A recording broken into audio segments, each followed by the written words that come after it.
Assalamualaikum warahmatullahi wabarakatuh. Telah sampai kepada saya sebuah video di mana Muhaizat, yang Ustaz Muhaizat tu, dia tak puas hati lagi dengan Wahabi. Sebelum ni pun dia ada marah-marah, tapi ini dapat sampai kepada saya sebuah lagi video beliau tak puas hati. Ayo kita tonton kira-kira 3 minit lebih sedikit. Kemudian saya berikan ulasan, react dan kritikan. Wahabi buat masalah. Dia masalah daripada awal sampai akhir. Popo dia tak ada memberi manfaat untuk umat belako. Semua ni kaki karut belako, kaki lipat belako. Popo dia. Semenjak daripada Wahabi terbina, tak ada manfaat dia lagi. Tak ada lagi dengar dia bawa manfaat. Semua bawa lipat belako. Bunuh, ngogoni, ngapa sejarah sangat memalukan. Sehingga ke Wahabi Malaysia marah dan samai orang kalau orang kata dia tu Wahabi. Tak tahu, dia sendiri tu Wahabi. Tapi kalau dia kata dia Wahabi, apa sampai ni? Alah ni jangan kata kau orang Wahabi lah ni. Dia panggil apa dia tahu? Hate speech ke apa tahu? Kata-kata yang menyebabkan kebencian aku tahu. Antaranya kata Wahabi. Wasabi kau ikutlah muka apa dia. Jadi lah ni memalukan jangan. Doktor kau, PhD kau, rektor kau, mufti kau, apa dia sebut. Kita kata dia Wahabi, mampu kita kena sampai. Mampu. Tapi dia kata Wahabi baik, ikut Al-Quran, ikut hadis. Mampu cara dia sebut. Tu nampak macam mulia lah Wahabi. Tapi dia kata Wahabi tak ngaku. Kalau kita lah, Syekh Abdul Qadir gini hebat wali lah. Oh, dia mau Syekh Abdul Qadir ni. Oh ya, tak malu lah kita tu. Benda mulia. Tapi kecil ni balik kata pernah. Orang kapur tak nampak lagi salah Wahabi. Dia tak tahu. Tak reti nak kecil dah lah. Ya, ngetek Wahabi lah ni. Sesak selalu. Dia ikut kepala Wahabi. Katanya Syekh Wazir, dia kepala ulah, ikut ulah. Waktu cerita di Mekah dulu, bapak dia bunuh. Lah ni tak bunuh. Dia kepala ulah kak. Cuba tengok ita ikut. Oh ulah juga ikut. Tak sudah ita, kepala ulah tengok. Ekor kucing. Dah dia ekor ulah juga. Dia kepala pengak dia ada kuasa dia bunuh orang gitulah. Tak sewa panik kan. Kita tengok tanah haram pun tengok dah tanah haram. Antara benda yang bergolak sekarang bukan kata nak isu politik dunia ke apa dia. Pertama tak ada kesatuan kita orang Islam. Itu memang masalah, memang kita akui. Kita sesama bukan kata dia ada keluarga tak ada kesatuan tu. Tak sudah kejap tajuk besar lah. Kau tu besar lajak impian yang terlalu khayalnya sangat menginginkan kesatuan. Dalam keluarga balah dah. Tak kira dalam persatuan, dalam kampung, dalam masjid. Kau sudah kira balah. Tak iman tak bilang ke kau dah. Gocoh tak iman dah. Persatuan tu. Kedua, masalah Wahabi dengan Syiah. Allah. Pening kepala kita. Tak tahulah. Mengganggu betul. Musuh dalam kain selimut. Payah musuh dalam kain ni. Kalau duduk luar boleh ngelik lagi. Musuh dalam kain ni payah. Di samping 4 tajuk lagu ni, Wahabi ni, ya ada radikal dia. Kerah, saya kerah. Okey, kita sudah apa mendengarnya ya. Saya apabila saya pertama kali mendengar video tersebut ya, apabila Muhaizat berkata tentang Wahabi yang dia kata apa? Masalah dari awal sampai akhir, kemudian tak ada beri manfaat, tak ada beri munafaat kepada umat belaka. Kemudian apa nak kata lagi? Semua kaki karut belaka, kaki lipat belaka. Kaki lipat ni apa maksud dia kalau ikut logat Kelantan? Kan, dan sejak dari terbina tak ada lagi dengar dia bawa munafaat. Bila dia cakap ciri-ciri tu, bila saya dengar macam saya fikir, Muhaizat ni berbicara tentang dirinya sendiri ke? Kan sebab bila nak kata masalah dari awal hingga akhir tiada munafaat, kaki karut belaka, kaki lipat tu saya tak faham lah. Dan tak dengar lagi. Okay, tak lagi dengar dia bawa munafaat. Saya macam, Muhaizat ni, is he talking about himself? Okay, tak apa. Baik. Para penonton yang dirahmati Allah, ayo kita ulang kaji sedikit yang dituduh-tuduh tentang Wahabi ini. Benarkah ianya tiada munafaat, masalah dari awal hingga akhir? Maknanya dah berakhir lah ya. Kan, dan tak dengar lagi dia berbawa manfaat kan. kita rujuk pada zaman Syekhul Islam Muhammad bin Abdul Wahab sendiri, rahimahullah, yang wafat tahun 1206 Hijrah. Pada zaman beliau kubur menjadi agenda utama bagi ramai umat Islam. Apabila mereka pergi ke tanah suci untuk melaksanakan haji, untuk melaksanakan umrah, haji dan umrah itu secondary. Primary yang menjadi semangat, yang menjadi kegairahan, yang menjadi excitement, yang menyebabkan mereka look forward bila pergi sana ialah adanya adanya kubur-kubur yang kononnya merupakan kubur Nabi sekian-sekian lah, wali sekian-sekian lah, sahabat sekian-sekian lah, apa semua tu. Padahal tak ada bukti pun. Jadi mereka ni bila dikubur itu kan, dia bukan sekadar ziarah kubur tau, tapi betul-betul happeningnya, betul-betul macam perayaan ke apa, dan ia adalah sesuatu yang berlaku secara besar-besaran. Kalau nak tahu perbandingannya, boleh lihat sekarang sebagaimana yang berlaku di Tarim Yaman kan, ya, ada kubur Nabi Hud apa semua tu. Dia macam itu tu lah, dia punya ramainya orang, macam happening betul lah. Dan sekarang ni pun sama juga, apabila adanya di kalangan umat Islam yang pergi ke Mekah, Madinah untuk berhaji umrah kan, ke Madinah, lepas tu mereka pergi ke Tarim, dan pergi Tarim tu macam main event. Itu yang mereka look forward. Sebab bagi mereka haji dengan umrah ni orang lain pun buat, semua orang pun buat. Tapi nak pergi kubur tu, special tu, orang lain tak buat. Okey, jadi Syekhul Islam Muhammad bin Abdul Wahab rahimahullah telah menghapuskan semua perbuatan syirik ini, semua perbuatan kuburiyun ini, sehingga menjadilah bumi Saudi ini bumi tauhid, setelah sebelum itu bumi syirik ataupun bumi kuburiyun. Dan ini sebagaimana kita dapat lihat sekarang. Seandainya tiada ya gerakan Syekhul Islam Muhammad bin Abdul Wahab rahimahullah, kita pun tak tahulah apa nak jadi di Saudi, di Tanah Suci, Mekah, Madinah kan. Pelbagai kurafat, pelbagai bida'ah, pelbagai karut marut, pelbagai syiriknya bertebaran, berleluasa. Okey. Jadi sebenarnya ada manfaat, bukan sekadar manfaat, tetapi manfaat yang sangat besar. Hanya orang yang pekak ke, buta ke, sel-sel otak tak berhubung saja yang akan kata tiada manfaat, tetapi masalah sahaja dari awal sehingga akhir. Okey, hanya yang masalah yang itu saja. Yang kata apa lagi? Kaki karut belaka, kaki lipat saya tak tahulah. Okey, tak apa. Itu pada zaman Syekhul Islam Muhammad bin Abdul Wahab rahimahullah. Pada zaman kita pula, pada zaman kita sekarang ni di Malaysia, tadi tu kita imbas kembali sejarah pada zaman beliau. Pada zaman kita ini, mereka yang dituduh Wahabi, mereka yang dituduh Wahabi ni berjasa besar untuk menarik dan mengembalikan umat Islam kepada Al-Quran dan Sunnah berdasarkan kefahaman salafus soleh. Kalau tidak umat Islam ini akan dari sudut rujukan lah. Dari sudut rujukannya apa? Selak tirai. Siapa yang cakap sirak tirai tu? Dia boleh kata orang lain masalah, dia tu sendiri masalah.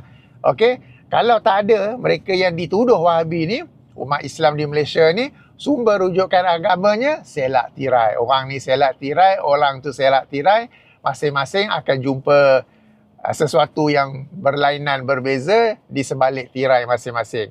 Kemudian kita ada apa lagi? Apabila Nabi ke kiri, Nabi ke kanan, Tok Guru ke kiri, ikut Tok Guru. Kan? Nampak tak tu? Kemudiannya kita ada apa lagi? Ulama kata. Which is, bila kita tanya ulama mana tu? Kan? Mereka pun tak boleh nak jawab. Kita bukan anti ulama, tapi kita nak tahu siapa ulama tu. Dan telah beberapa kali saya buktikan dalam video-video react saya sebelum ini, apabila kita semak kitab ulama, kalau ada yang sebut nama kitab ke nama ke, kita akan dapati kandungan kitab ataupun apa yang sebenarnya disebut oleh ulama adalah berbeza daripada apa yang didakwa oleh mereka ini ya.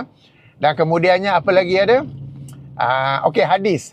Hadis-hadis yang disampaikan begitu saja, bercampur aduk antara yang sahih, antara yang hasan, antara yang dhaif, antara yang dhaif jiddan, antara yang maudhu', antara yang tiada asal usulnya. Semuanya main sampaikan saja. Apabila datangnya mereka yang dituduh sebagai Wahabi, umat Islam di Malaysia mula kenal disiplin ilmu hadis, mula kenal darjat hadis. Kalau tidak, dia Dah, Nabi sabda, Nabi kata, Nabi sabda, Nabi kata, gitu je.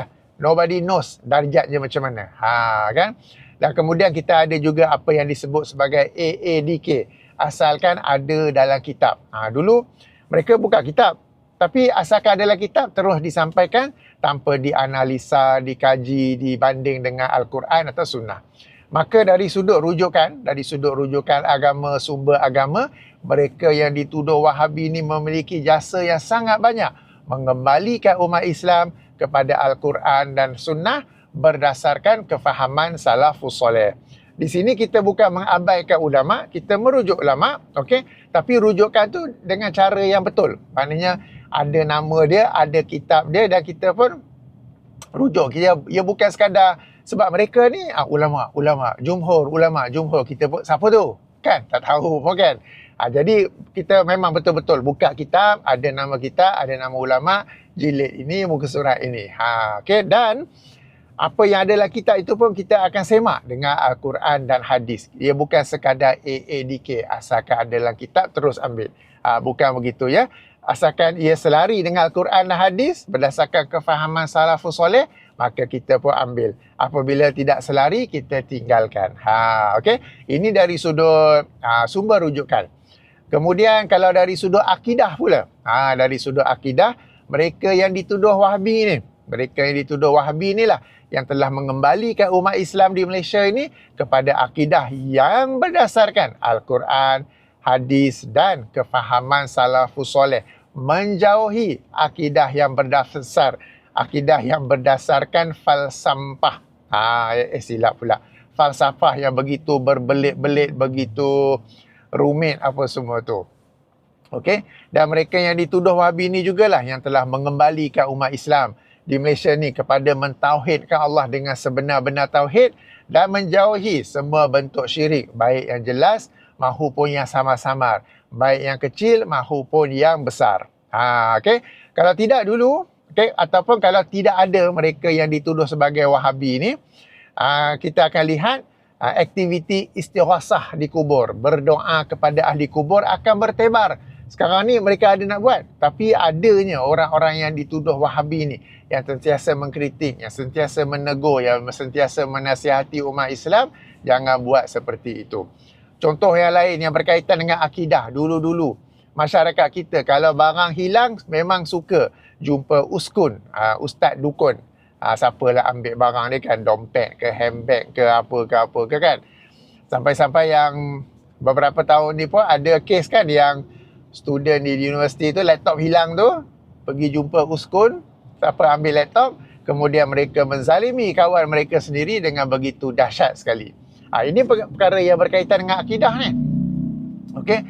Jadi mereka yang dituduh Wahabi inilah yang mengembalikan umat Islam kepada akidah Islam yang betul, yang sejahtera, yang murni, di mana kalau dalam aspek benda hilang ni tak payah jumpa uskun, tak payah jumpa bomoh, tak payah jumpa dukun, berdoa sajalah kepada Allah. Ya Allah, I misplaced my wallet, I misplaced my identity card ke credit card ke apa ke, please show me where it is. Okey, dalam bahasa Melayu pun boleh lah. Alright. Ataupun kalau ada yang contoh lain, sihir menyihir kan, mereka yang dalam perniagaan, restoran ke apa ke, masing-masing ada sihir-sihirnya untuk apa kita panggil dia panggil supaya orang tak nampak restoran lain tu, tak nampak gerai lain tu kan. Macam ada hijab lah, ada curtain ke apa ke, kemudian dia sihir balik orang tu, sihir balik orang ni kan. Jadi macam-macam ini semua apabila datangnya yang dituduh Wahabi ni telah membersihkan umat Islam daripada perkara-perkara yang salah itu. Kalau dulu pun ada apa, mambang itu, mambang inilah apa kan, mandi buang sial lah, Rabu, takhir bulan Safar apa semua. Siapa ya? Ingat tak siapa yang sebenarnya pergi ajar semula benda tu? Ingat tak? Siapa ya yang bila nak elak barang hilang, motor hilang ke apa, dia suruh tulis nombor ke apa ke?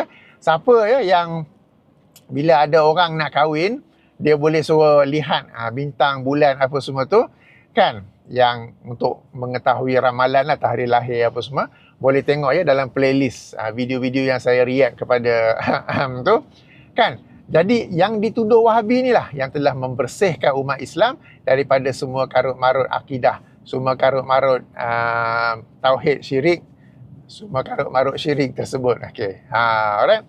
So macam mana boleh kata yang dituduh Wahabi ni tiada munafaat? Okey, karut belaka kan, tiada munafaat lah, karut belaka lah, masalah dari awal sampai akhir.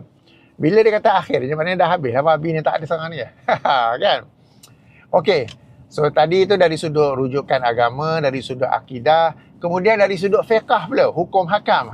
Yang dituduh Wahabi ni lah sekali lagi mengembalikan umat Islam kepada sumber-sumber hukum agama yang ini Al-Quran, hadis, ijma', qiyas.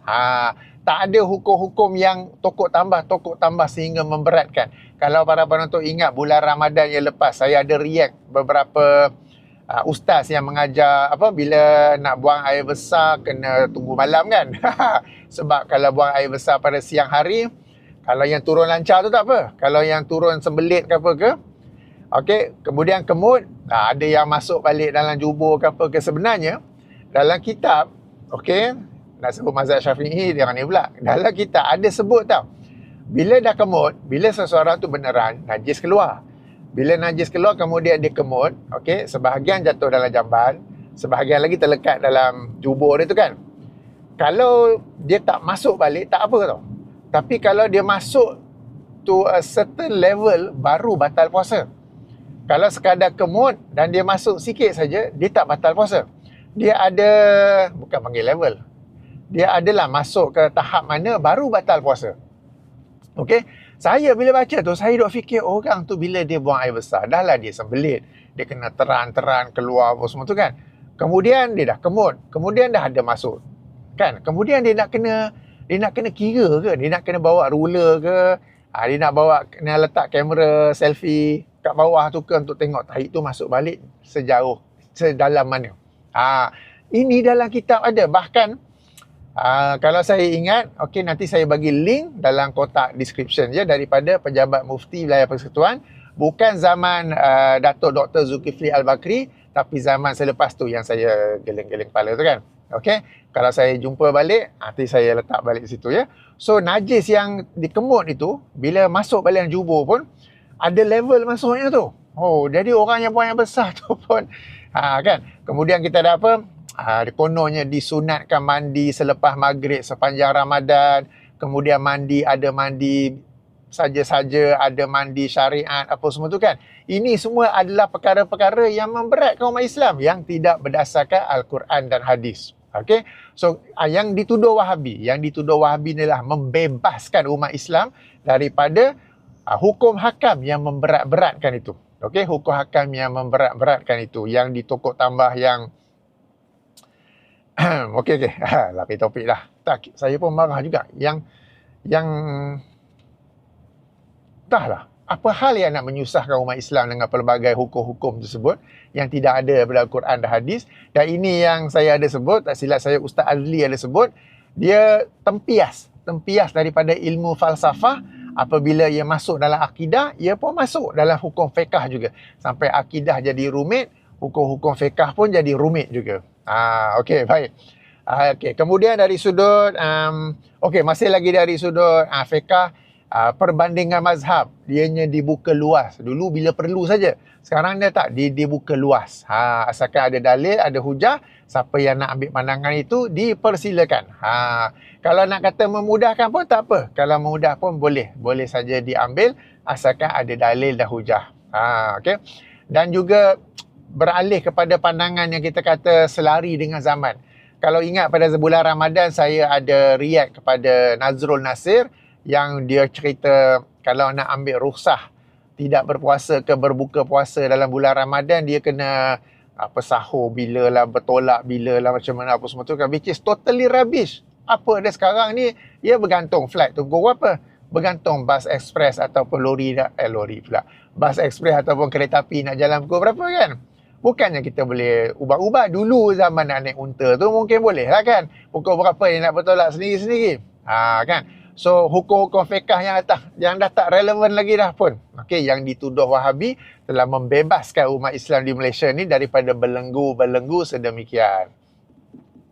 Okey, rujukan akidah, fiqh, dari sudut akhlak ataupun tazkiyatun nafs. Yang dituduh Wahabi itulah yang menarik umat Islam Malaysia dalam rangka untuk membersihkan hati, menyucikan diri, tazkiyatun nafs kan. Cukup dengan Al-Quran dan hadis dan juga kata-kata pesanan-pesanan daripada salafus soleh. Tak perlu tasawuf tu, tak perlu sufi-sufi tu. The amount of rubbish, jumlah karut marut, sampah sarat dalam tasawuf dan sufi yang ada sekarang ni okey. Jadi ini jasa-jasa yang dituduh Wahabi. Dan yang dituduh Wahabi inilah yang telah menjadikan Islam di Malaysia ni dia sebagai sesuatu yang berdasarkan ilmu, berdasarkan dalil, berdasarkan hujah. Bukan lagi berdasarkan karut marut, berdasarkan kisah-kisah wali, berdasarkan selak tirai, berdasarkan asalkan ulama kata Nabi ke kanan, ulama ke kiri, tok guru apa semua tu kan. Okey, jadi yang dituduh Wahabi inilah jasanya begitu besar yang telah menjadikan Islam di Malaysia ni bukan lagi sebagai novel fiction tetapi berdasarkan sesuatu yang ilmiah, sesuatu yang argument based, evidence based kan, dalil dan hujah. Alright. So sekali lagi hanya orang yang pekak, yang buta, yang saya nak sebut bodoh tapi tak baik pula. Sebab hanya orang yang bodoh, maaflah ya, tak nak sebut tapi apa ya, hanya orang yang tak bijak, hanya orang yang sangat tak bijak yang tak nampak apa manfaat yang dituduh Wahabi ni telah lakukan baik oleh Syekhul Islam Muhammad bin Abdul Wahab pada zaman beliau mahupun pada zaman kita sekarang ni di Malaysia oleh mereka-mereka yang dituduh sebagai Wahabi. Banyak mana jasa, banyak mana manfaat kepada Islam dan umatnya. Okay? Kalau tak ada yang dituduh Wahabi ni, susah betul sekarang ni ya. Dan saya yakin para penonton betul kan boleh tengok ya video-video yang saya react. Yang saya react tu bukannya orang-orang awam ke apa ke, tak, mereka yang bergelar ustaz, tok guru, tok syekh, mengajar di masjid, di surau. Bila mengajar tu mesti ada tauliah apa kan, tapi tengok apa yang mereka ajar itu. Alright, dan ramai lagi lain yang juga dituduh Wahabi yang sentiasa menegakkan kebenaran dan menutup kemungkaran, kesalahan, kemungkaran dari aspek agama ini. Okey. Belum lagi campur bid'ah ke apa lagi kan. Alright. Seterusnya, Ustaz Muhaizat berkata, Ustaz pula, tak apalah bagi can kat dia lah ya. Dia kata, kalau Wahabi ni baik, ikut Al-Quran, ikut hadis, cara sebut tu macam dah mulia dah kan.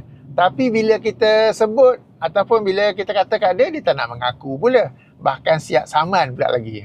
Maknanya, kalau betul lah yang disebut-sebut oleh Wahabi atau sebagai Wahabi ni sesuatu yang baik kan, rujuk Al-Quran, rujuk hadis, kenapa bila kita kata orang itu Wahabi, orang tu tak nak mengaku pula, marah pula, bahkan siap saman. Okay? Sebabnya, wahai Muhazzat, Wahabi ni adalah satu perkataan, satu istilah ke perkataan ke yang memiliki nilai negatif di kalangan masyarakat. Dan buktinya ialah orang-orang yang membuat tuduhan tersebut apabila disaman, macam Ustaz katakan, macam Muhaizat katakan, disaman, dibawa ke mahkamah, ataupun belum saman lagi, hantar surat peguam, surat LOD, okay, mereka telah menarik balik. Kalau yang telah dibawa ke mahkamah, dia kata tak ada, saya tak tuduh apa semua tu. Padahal, kalau yang dituduh sebagai Wahabi tu adalah sesuatu yang konkret, sesuatu yang baik, mesti dia tak akan tarik balik. Dia akan teruskan supaya dia pun dapat menang dalam kes perbicaraan di mahkamah tu. Ataupun yang membuat tuduhan Wahabi, lalu yang mangsa tuduhan, okey, katakanlah Ahmad, dia buat tuduhan Wahabi kepada Jamal. Jamal pun hantar surat LOD kepada Ahmad. Ahmad pun tarik balik. Kan? Terus tarik balik. Dalam social media ke apa dah tak ada dah. Ataupun akaun social media pun hilang terus kan. Kalau kamu tahu tuduhan itu adalah sesuatu yang betul, kenapa kamu nak tarik balik? Sepatutnya kamu kata, jom kita jumpa di mahkamah. I see you in court. Dan kamu yakin kamu dapat menang. Apabila kamu sendiri dalam mahkamah menarik balik, ataupun bila dapat surat LOD, letter of demand, surat daripada peguam, kamu pun tarik balik, minta maaf semua, bererti kamu sendiri tahu bahawa tuduhan Wahabi itu, gelaran Wahabi itu adalah sesuatu yang negatif, sesuatu yang merupakan fitnah.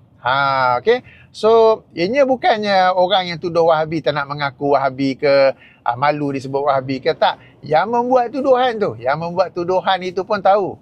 Sebab tu dapat saja surat LOD terus. Okay. Dapat saja surat peguam terus dia tarik balik. Terus dia minta maaf. Terus kadang akaun pun boleh hilang. Berarti dia sendiri tahu bahawa bila dia sebut-sebut Wahabi itu adalah tuduhan negatif, tuduhan dusta, tuduhan fitnah.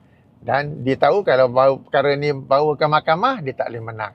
Ada seorang orang gua tu kan, yang telah ke mahkamah, dan dia pula dalam mahkamah boleh cerita lain. Sebelum tu di luar mahkamah lain cerita. Okay. So, tindak tanduk mereka yang membuat tuduhan tu sendiri telah membuktikan bahawa istilah Wahabi, tuduhan Wahabi, gelaran Wahabi di Malaysia ini adalah sesuatu yang negatif, sesuatu yang buruk, sesuatu yang merupakan fitnah. Okay. Baik. Ulasan yang ketiga, ini sebab utama Muhaizat dimarah dengan Wahabi. Ini sebab utama. Dia sendiri mengaku. Walaupun dia tak perasan kan, dia kata apa? Orang kampung tak nampak masalah Wahabi. Dia marah sebenarnya sebab orang kampung, orang di tempat dia di Kelantan ke mana ke, dah tak follow dah kuliah-kuliah dia tu. Tak follow dah majlis-majlis ilmu. Majlis ilmu pula. Majlis-majlis penyampaian dia tu. Tu yang dia terasa sangat tu. Sebelum ni pun dia marah pada Wahabi. Yang ini pun dia punya tak puas hati. Kalau kamu tak puas hati, cuba kamu jawab. Kamu bantah secara ilmiah. Kan? Dalil, hujah. Silap-silap. Yang dituduh Wahabi pun akan, oh yelah salah lah Wahabi ni. Kena berubah ni kan?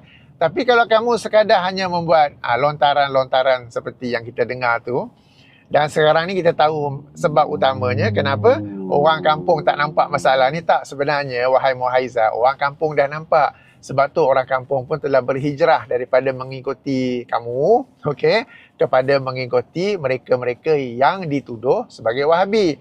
They have improved. Orang kampung pun dah bijak dah. Kamu sendiri yang masih ditakut lama itu, dan kamu marah pula. Kan? Padahal kalau betul yang dituduh Wahabi ni salah ke apa, cuba jawab secara ilmiah. Cuba bantah secara ilmiah. Ini dok buat tuduhan tak ada manfaat lah, bermasalah lah, karut apa-apa semua tu.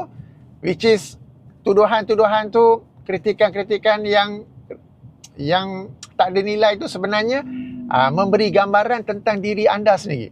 Okay? It reflects you. That you are not able, speaking pula, yang anda tak dapat hendak menjawab, membantah yang dituduh Wahabi secara ilmiah, lalu anda membuat tuduhan-tuduhan tu. Dan manusia sekarang dah bijak dah.